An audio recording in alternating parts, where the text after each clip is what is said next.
I'm back. Yeah, so if you will, from please like, comment, subscribe to the channel. So, and I put up a review in a really long time. I've actually been kind of working on my book and some side projects, so I haven't really had the time to put up any new reviews lately. And if you've been following my social media, you see I've been posting pretty much every day on my social media. So I've just been busy with that stuff. But I do have a movie review, and I'll actually be putting up another one here pretty shortly too. So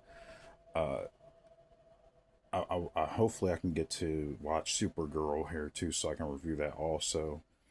And Masters of the Universe, try to catch up on those movies. So the movie, or in the Furious, I definitely wanted to get to that one too. So, but the review I'm going to be doing here, it is a movie that came out in 2026. Kind of flew under the radar, really. To be honest, I kind of forgot it even came out, and I wanted to see it because I saw the trailer. And that is How to Make a Killing. So this is How to Make a Killing, starring Glen Powell, Margaret Qualley, and Ed Harris. And the thing with this movie, so the trailer was pretty interesting. I don't know if y'all saw the trailer of this or even heard about this movie. It is an A24 film, and is directed by, I never heard of this director. John Patton Ford is his name. John Patton Ford. And John Patton Ford, I actually did some digging on him, and he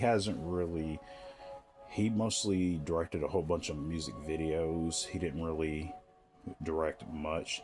He did a movie with Aubrey Plaza, and yeah, he did one with Aubrey Plaza, and it received positive reviews, across the board. So, but I never actually heard of the movie he directed with Aubrey Plaza, but it said he directed one. I can't. Uh, okay, I didn't see if it said if he directed, but so let's get into the movie review. So, How to Make a Killing is a dark comedy or black comedy, however you want to phrase it, and it's about Glen Powell. He plays a guy named Beckett Longfellow. It's about like super rich, like white guy name ever. Beckett Longfellow. But so he was born into a family of like basically like a really rich family, and he goes into like this inheritance. So if he's the youngest basically of like his family members or whatever, he inherits billions of dollars, like billions. I can't remember exactly how much they said it was in the movie, but it was like billions of dollars. Let's look at that. So he's thinking, oh, so he tells his childhood friend, he's like, yeah, I'm gonna inherit billions of dollars one day, and I'm gonna be a billionaire. And and as it turns out, life doesn't always turn out the way you think it does. So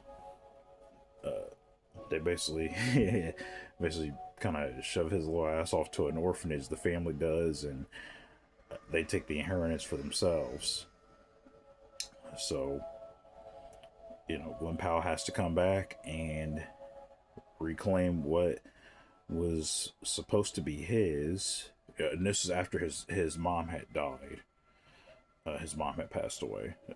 It's kind of spoiler. It's not really a spoiler in the movie, but it's like in the first 5-10 minutes of the film, she basically dies, and the inheritance is kind of up for grabs. And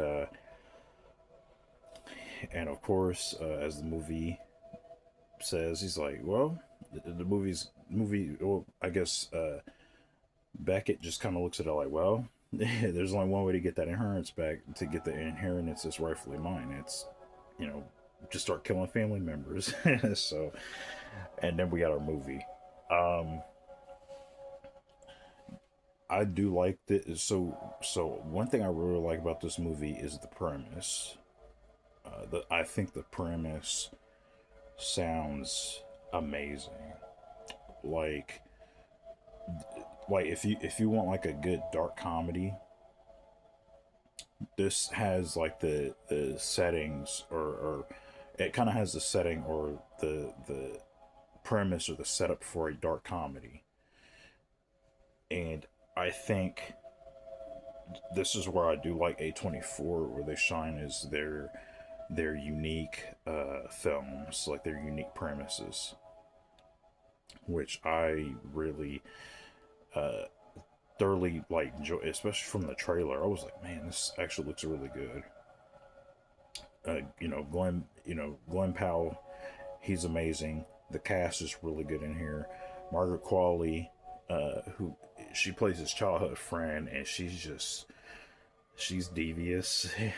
So, but for some reason she keeps pushing him away, but she keeps pulling him back in. So it's like a weird type of relationship between those two, and that goes on throughout the entire film.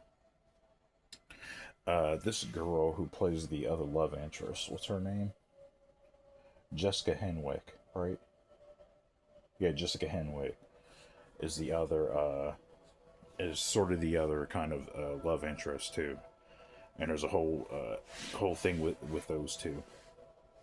So I will say for I will say again, as interesting as this movie was, I was disappointed. I was let down watching this.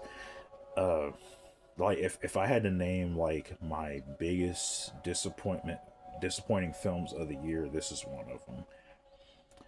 I was not just not a fan of. I don't I don't feel like the dark comedy goes far enough. This is more of a drama than a dark comedy. I think the it the movie has, I feel like the movie has like a premise, and it tries to focus so hard on the premise that they don't really do anything dark or really that comedic. This if this is more dark comedy light. Like I felt like the dark comedy didn't go hard enough or go hard at all.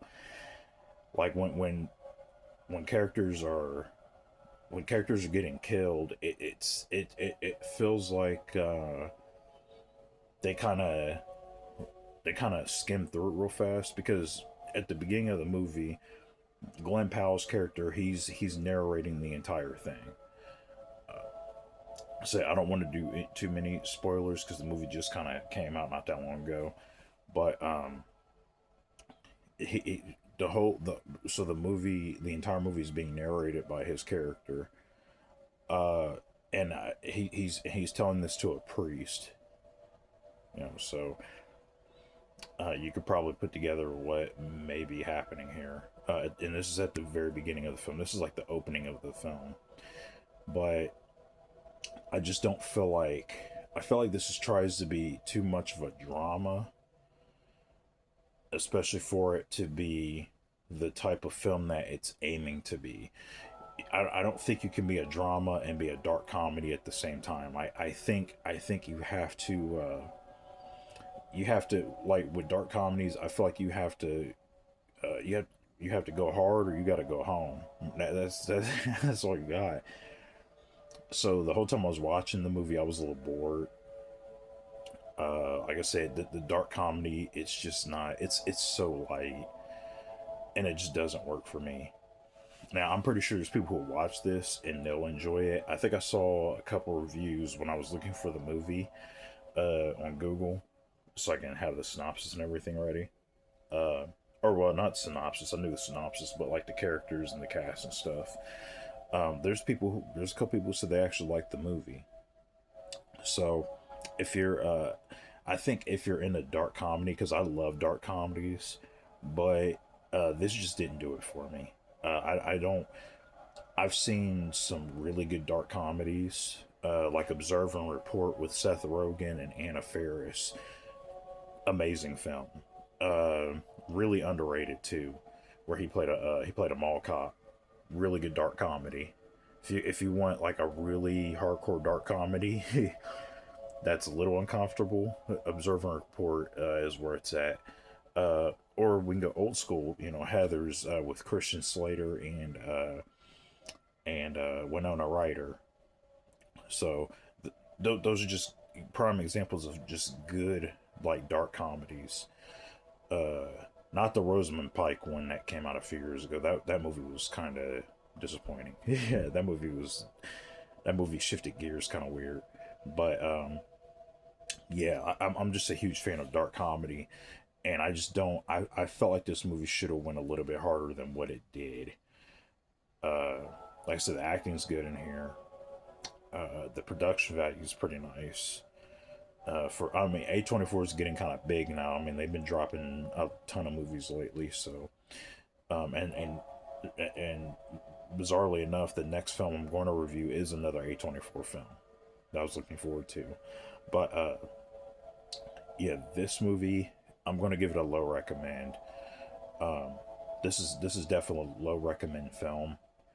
I just again I don't think the movie stuck the landing that it should have, and I thought the execution was kind of piss poor. It is a boring film. Like even like the parts where it's supposed to be darkly funny, they just kind of skim through it real fast, and they don't let those they don't execute it enough to where those scenes kind of linger and give you any type of expression. It's just like the scene's there and it's done. You're like, oh, okay. So it just felt like they just kind of rushed through a lot of the especially a lot of the kills. They just kind of rushed through real fast. It's just like you're like, okay. Uh but nice to see that, but all right. Yeah, so How to Make a Killing, low recommend for me. Now, if you saw this movie, what did you think about it? Because I think it's getting mixed reviews from critics. I couldn't remember what the Rotten Tomato score was on it, but it's like mixed, so I'm thinking maybe 60s, 70s or something like that. But yeah, that's my review for How to Make a Killing. Again, low recommend. Uh, One of my biggest disappointments of 2026. So, but go ahead and comment, tell me what you thought about the movie, and I will see you next video. Peace.